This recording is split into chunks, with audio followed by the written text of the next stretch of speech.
कमलजीत अपने परिवार के साथ दिल्ली में रहते थे। उनके परिवार में 2 बेटे, 1 बेटी और पत्नी मंजू थी। बहुत सुकून भरी जिंदगी थी। वह एक कामयाब डॉक्टर थे।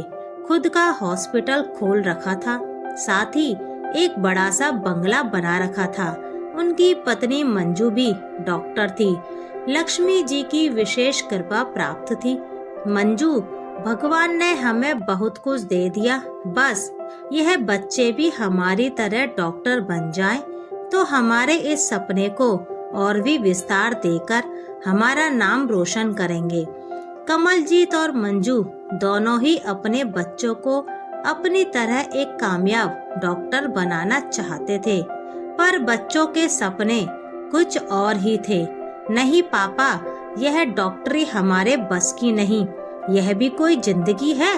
पहले किताबों में घुसे रहो, फिर मरीजों में। जब इमरजेंसी आए तो न दिन का पता न रात का। नहीं, मुझे तो आसमान में उड़ान भरनी है। रमन बोला। मेरा सपना इंजीनियरिंग का है पापा, विपुल बोला। मैं तो मॉडल बनने के लिए पैदा हुई हूँ। देखना, एक दिन टॉप की मॉडल बनूंगी पापा, रूही बोली। जैसी तुम लोगों की मर्जी। अब तुम लोग बड़े जो हो गए हो, करो अपने मन की। कमलजीत ने बच्चों पर जबरन अपने सपने नहीं थोपे।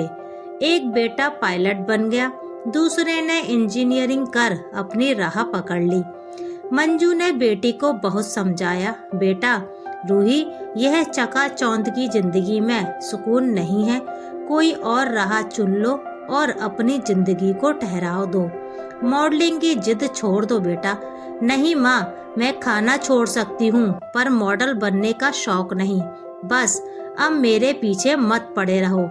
रूही तो फैशन की दीवानी थी, तो वह माँ बाप की मर्जी के खिलाफ जाकर मॉडल बन गई और फिर एक दिन अपनी मर्जी से शादी कर विदेश में जाकर रहने लगी। पति पत्नी ने भी हालात से समझौता कर लिया। 70 के दशक तक पहुँचते पहुँचते कमलजीत और मंजू पर उम्र हावी होने लगी और मेहनत करने की क्षमता भी कम होने लगी।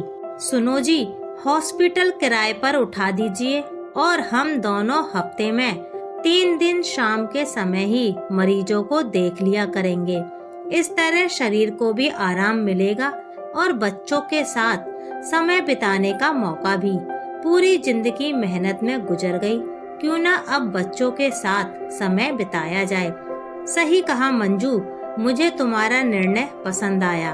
उन्होंने हॉस्पिटल दूसरे डॉक्टरों को किराए पर चलाने के लिए दे दिया।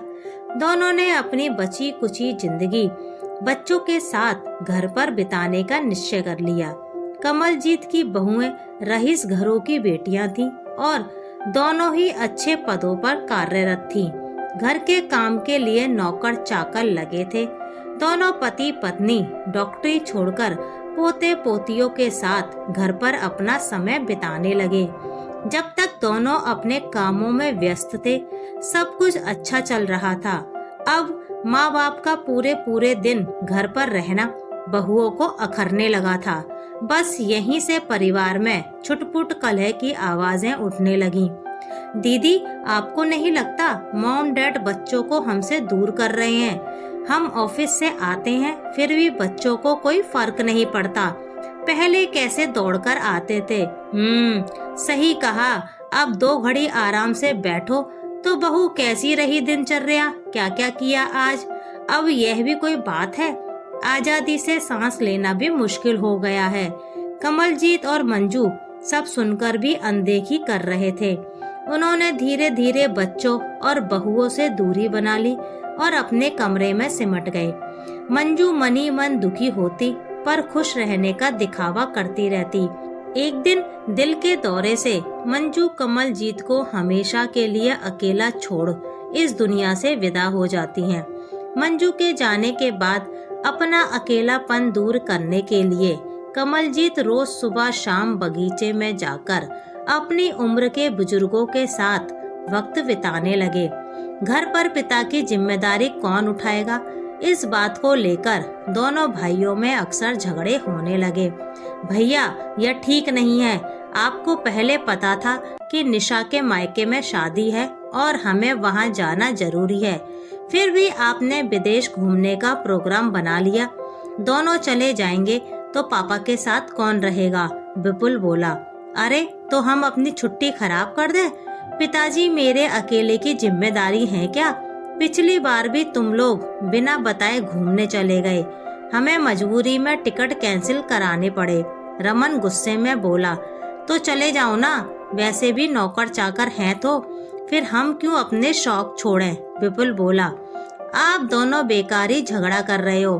डैड को बोलो अब प्रॉपर्टी का बंटवारा कर दें, उसके बाद उन्हें वृद्धाश्रम में भेज देते हैं। वैसे भी घर पर रहते हैं तो कमरे में बंद रहेंगे या बाहर हम उम्र के लोगों के साथ। इससे तो बेहतर है कि वो अपनी जिंदगी जिए, हम हमारी। क्यों भाभी? निशा की बात का सबने समर्थन किया। रात को खाना खाने के बाद कमलजीत से रमन ने जो कहा वो सुनकर कमलजीत की आंखों में नमी तैरने लगी। उन्होंने कभी सपने में भी नहीं सोचा था कि उनके बच्चे उनके साथ ऐसा व्यवहार करेंगे। उस समय उन्होंने ज्यादा कुछ तो नहीं कहा, बस इतना बोले, ठीक है जैसे तुम लोगों की मर्जी, मुझे 1 महीने का समय दो, फिर मैं अपना निर्णय बताता हूँ। उस दिन से कमलजीत रोज सुबह नाश्ता कर घर से बाहर निकल जाते और रात को लौटकर आते थे। उन्होंने घर पर खाना खाना बंद कर दिया। किसी के किसी भी सवाल पर जवाब दिए बगैर अपने कमरे में चले जाते थे। 1 महीना पूरा हो गया। कमलजीत ने रात खाने के वक्त बेटों और बहुओं को सुबह 10 बजे नाश्ते की टेबल पर मिलने को कहा। कल सुबह ठीक 10 बजे सब यहीं मिलना, मुझे वसीयत की घोषणा करनी है। इतना कहकर वह सोने के लिए अपने कमरे में चले गए। बधाई हो भैया, फाइनली पापा ने चुप्पी तोड़ी। मुझे तो लग रहा था कि उन्होंने हमारी बातों को हवा में उड़ा दिया। सही कहा विपुल, मुझे भी यही फीलिंग आ रही थी। चलो देर से ही सही, पर उन्होंने फैसला तो लिया। मुझसे तो अब सुबह होने का इंतजार करना भी मुश्किल हो रहा है। चलो सुबह जल्दी उठना है, गुड नाइट। बच्चे वसीयत के सुनहरे सपनों में खो गए कि कल किसके हिस्से में क्या आने वाला है। सुबह का वक्त सब वक्त से पहले हाजिर थे। सबकी निगाहें कमलजीत के कमरे की ओर थीं। सबके चेहरों पर खुशी की झलक दिखाई दे रही थी। वकील साहब के आगमन के साथ ही इंतजार की घड़ियां खत्म हो गई। भैया वकील साहब, विपुल ने इशारा किया। चुप बैठे रहो, आइए अंदर आइए, रमन ने आगे बढ़कर कहा। जया वकील साहब के लिए चाय बनाकर लाओ। नहीं, उसकी कोई जरूरत नहीं है, मैं घर से चाय नाश्ता करके आ रहा हूँ। तुम लोग मेरे लिए तकलीफ मत करो, वकील साहब बोले। 10 बजने में 5 मिनट बाकी थे। यह पापा भी इतनी देर क्यों लगा रहे हैं? कमलजीत के आने में देरी से विपुल मन ही मन बड़बड़ा रहा था।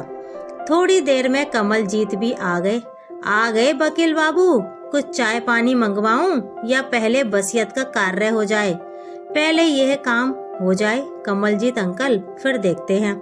पापा ने आपको घर भी बुलाया है। वकील सुमेर कमलजीत के दोस्त का बेटा था। वसीयत में क्या लिखा गया उसकी घोषणा होने लगी। फिर वकील साहब के एक एक शब्द के साथ बेटे और बहुओं के पैरों के नीचे से जमीन सरकने लगी। घोषणा इस प्रकार थी। कमलजीत सिंह ने पूरे होशो हवास में अपनी चल अचल संपत्ति का आधा हिस्सा वृद्धाश्रम चलाने वाली संस्था को दान में दे दिया है और इस घर को खाली करने का तुम लोगों के पास 1 महीने का वक्त है। 1 महीने बाद संस्था यहाँ वृद्धाश्रम चालू करेगी। कमलजीत अपने दोनों बेटों से बोले, तुम लोग यही चाहते थे ना, मैं अपनी संपत्ति का बंटवारा करके वृद्धाश्रम में जाकर रहूं? तो लो, मैंने तुम लोगों की इच्छा पूरी कर दी। अब मैं वृद्धाश्रम में रहूंगा, पर कहीं और नहीं। वृद्धाश्रम तो खुद मेरे पास मेरे घर में रहेगा। हॉस्पिटल से आने वाले किराए से इन लोगों का मुफ्त में इलाज होगा। अब मैं मेरी दुनिया में खुश और तुम तुम्हारी दुनिया में। बस मैं कुछ और नहीं बोलूँगा। तुम जैसी औलाद के लिए यह सबक जरूरी है। जाओ और अपने जाने की तैयारी करो।